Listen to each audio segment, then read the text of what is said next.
好，呢個例子呢，我會利用拼項法嚟到作因式分解嘅。首先呢，呢條題目呢係有4項。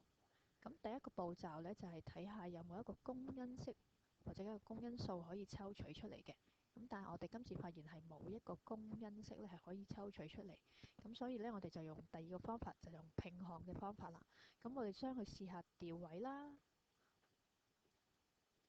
調咗之後呢，我哋發現呢，頭嗰兩項呢係可以有一個公因式呢係抽取出嚟嘅。咁就係 x 啦。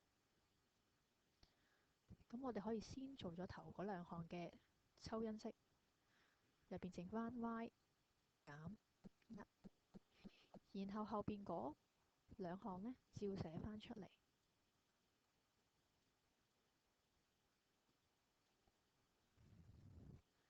然後我哋發現呢，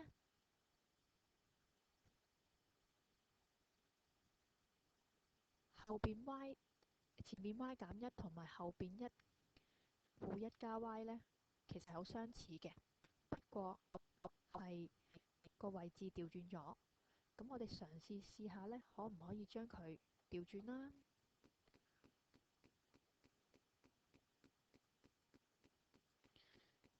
？x y 減1照寫翻，然後我哋試下將加 y 位置調上嚟，-1調去後面。調咗之後，我哋就發覺原來呢已經出現咗一樣嘅因式啦。咁因為前面係正好，其實我哋可以加個括號落去呢，就見到好明顯有兩個一樣嘅因式。咁我哋就可以再做第二次嘅抽因式啦。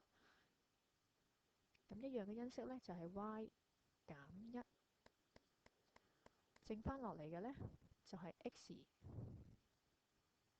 同埋正1啦。